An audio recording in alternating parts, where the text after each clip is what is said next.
5 పైసలు డబ్బులు రాకపోయినా అద్భుతంగా ఆంధ్రప్రదేశ్ ఎదిగిపోతుంది. అట్లా జరిగిపోతుంది, ఇట్లా జరిగిపోతుంది. ఈ ఆంధ్రప్రదేశ్ అనేటటువంటి రాష్ట్ర విభజనకి కారణమే మీడియా.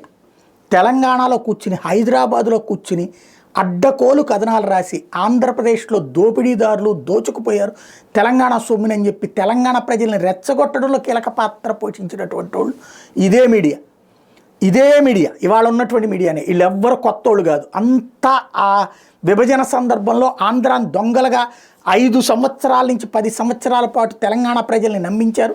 ఆంధ్ర ప్రజల్ని భయపడేలా చేశారు. ఇక్కడ ఉద్యమాలు జరుగుతుంటే డౌన్ ప్లే చేశారు, అక్కడ ఉద్యమాల్ని హైలైట్ చేస్తూ వచ్చారు.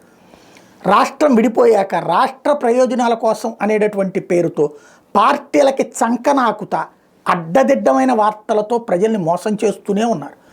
ప్రజలకు అవసరమైన వాటి మీద పోరాటాలు వదిలేసి ప్రజలకి అనవసరమైన అబద్ధాలు చెప్తా తమ పార్టీల యొక్క లాయల్టీలు చూపెట్టుకుంటూ, సాక్షి అంటే వైఎస్ఆర్ కాంగ్రెస్ పార్టీ, ఈనాడు ఆంధ్రజ్యోతి అంటే తెలుగుదేశం పార్టీ కార్యకర్తల్లాగా పనిచేస్తూ ప్రతి వార్తని తప్పుదోవ పట్టిస్తూ, ప్రతి వార్తలో తమ ప్రత్యర్థి పార్టీ వాళ్ళని శత్రువులుగా చూపెడుతూ, ప్రతి వార్తలో తాము ఎవరిని నెత్తిన పెట్టుకుంటారో ఆ నాయకుల్ని దేవుళ్ళుగా చూపెడుతూ, వీళ్ళు లేకపోతే రాష్ట్రం బాగుపడదన్నటువంటి ఒక దిక్కుమాలిన కథనాలు చేస్తూ 2014-19లో ప్రజలు మోసం చేశారు, 19-24లో మోసం చేశారు, ఇప్పటికీ మోసం చేస్తూనే ఉన్నారు. నిజంగా రాష్ట్రానికి సంబంధించినటువంటి ప్రయోజనాలు అవసరం అనుకుంటే ఇక్కడ ఏది మంచి అయితే అది నిజంగా మాట్లాడాలి, ఏది చెడు అయితే అది నిజంగా మాట్లాడాలి. ఇప్పుడు రాష్ట్రానికి మెడికల్ కళాశాలలు పోగొట్టుకుంటున్నాం, వదులుకుంటున్నామంటే తప్పు కాదా?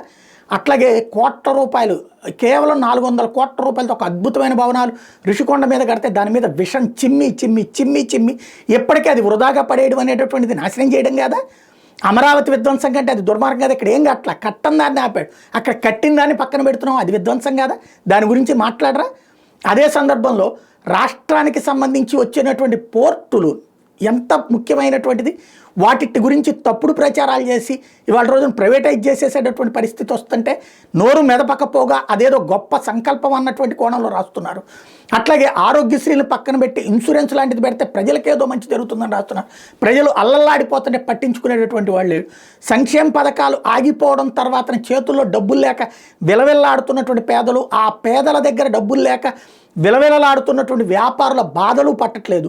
ఇసుక ఓ పక్కన ఫ్రీ అని చెప్పి పదే చెప్తూ అడ్డదిడ్డంగా డబ్బులు వసూలు చేస్తుంటే వార్తలు రాయరు, రాసినప్పుడేమో లోకల్గా వాడికి తప్పు వీడికి తప్పు అని రాస్తారు. మద్యం దుకాణాలు అన్నటువంటిది బెల్ట్ షాపులతో అడ్డదిడ్డంగా పెట్టరేగిపోతూ ఉంటాయి. చివరికి రాష్ట్రానికి పోని ఆదాయం వస్తుందంటే లేదు, పక్క రాష్ట్రాల నుంచి తీసుకొచ్చినటువంటి ట్యాక్స్ లేని మద్యాన్ని ఇక్కడ అమ్ముకుని బ్రతికేస్తున్నారు వాళ్ళు. దాంట్లో స్మగ్లర్ల కింద తయారవుతున్నటువంటి పరిస్థితులు ఉంటే అవి రాయవు. ఓవరాల్గా రాష్ట్ర ప్రజల్ని తప్పుదోవ పట్టిస్తూ తమ అబద్ధాలను నిజాలను నమ్మిస్తా సాగిపోతున్న ఆంధ్ర మీడియా దరిద్రం ఎప్పుడు వదులుతుందో అర్థం కావట్లేదు.